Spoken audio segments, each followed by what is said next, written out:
Hello everyone, and welcome back to the Calvin Tobin Show. I am your host, Calvin Tobin. Today we have a lot to talk about, so let's get right into it. All right, for Thursday Night Football, we had the Green Bay Packers facing off against the Tennessee Titans in Lambeau Field. Going into this game, the Aaron Rodgers and the Green Bay Packers were looking to continue on what they did last week against the Cowboys. Now, unfortunately, that didn't happen because the first half was really ugly for the Packers because they only had one successful drive that ended in a touchdown to Christian Watson. But other than that, it was just awful football and awful offense by the Green Bay Packers.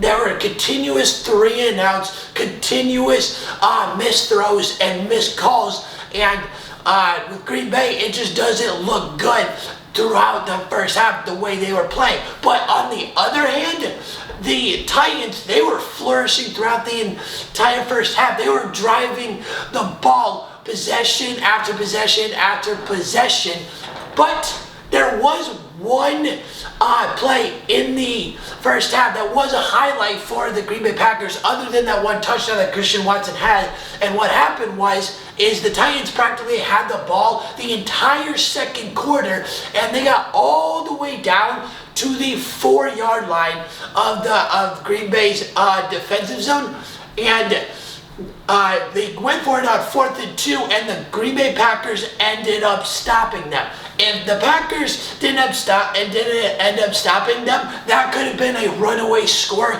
starting from right there. But because of it, it ended up being a 14-6 game at halftime.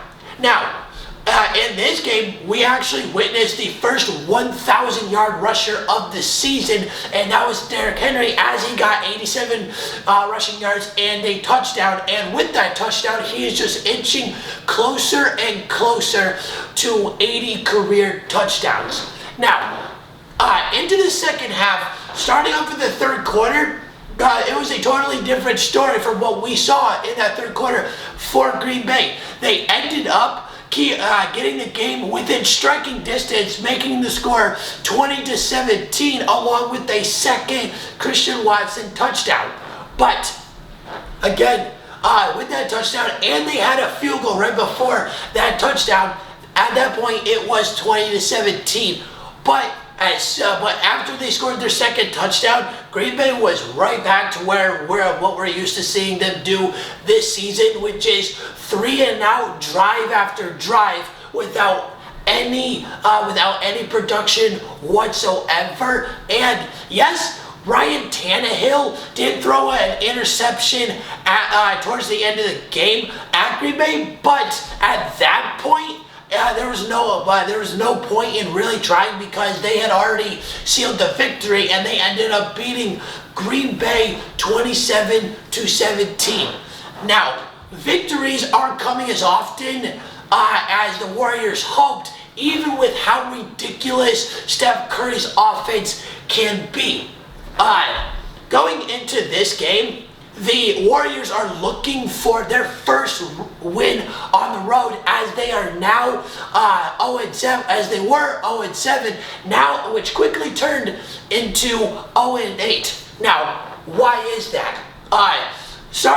In the first half, the chef Curry, he was just ridiculous and scored his third 40-point game within the last week into this game. But in the first half, he nearly had it right there because he went off for 31 points, helping the Warriors keep up with that Suns offense. But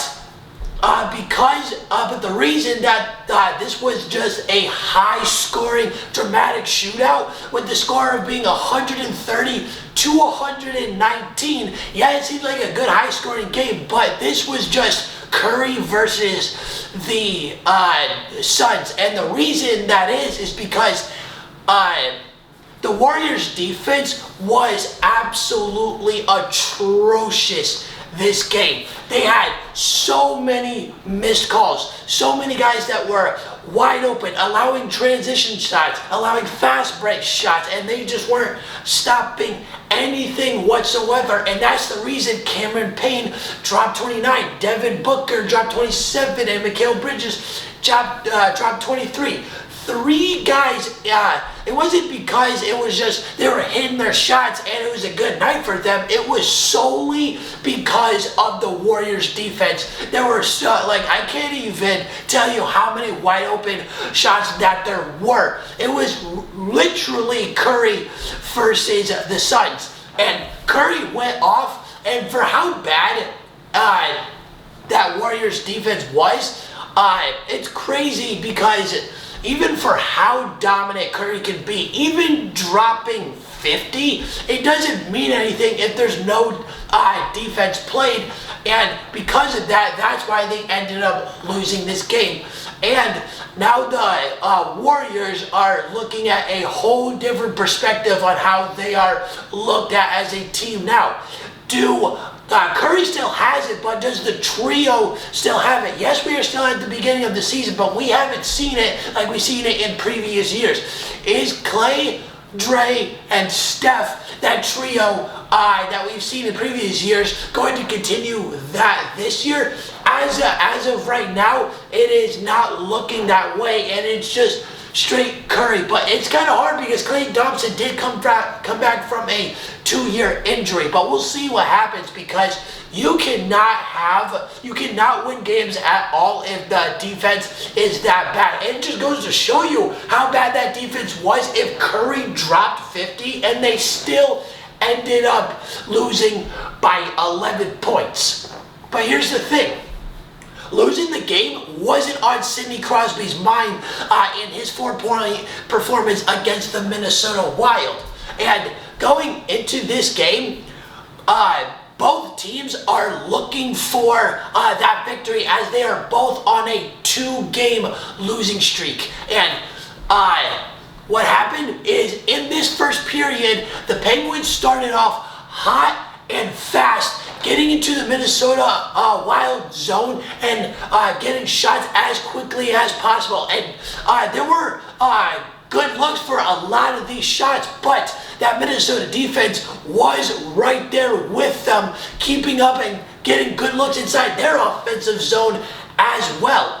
And once it got right past that halfway mark in the first period, after we were seeing consistent block shots and consistently giveaways and takeaways by both sides of the puck, Pittsburgh we eventually got our scorer, and that was Pittsburgh, and they got 2 goals in the first period, which made it 2-0 at the end of the first. Then going into the second, it was straight Minnesota. That was their period, because they scored 2 goals inside 12 seconds within the first 5 minutes of this game.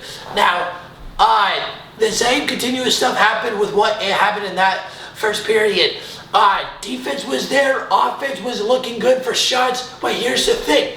Sometimes playing too defensive in hockey can hurt you, and it did hurt the Wild just for 1 goal, because at one point they got, towards the end of the second period, they got into a 5-on-3 disadvantage for the Pittsburgh Penguins, and then Pittsburgh ended up taking the lead to make it 3-2 at the end of the second.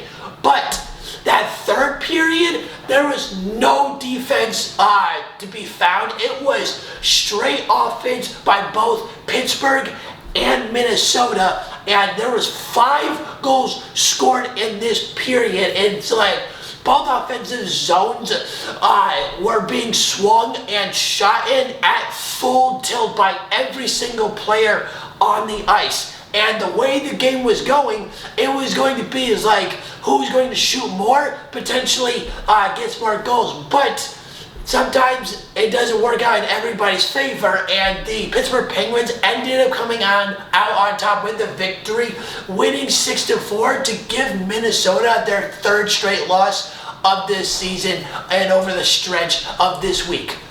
Alright, that's the end of the Calvin Tobin Show. Please subscribe to my channel at Calvin Tobin Show so you don't miss out on any sports media whatsoever. And please follow me on Instagram at Calvin Tobin Show so you don't miss out on any sports news whatsoever. And I'm out.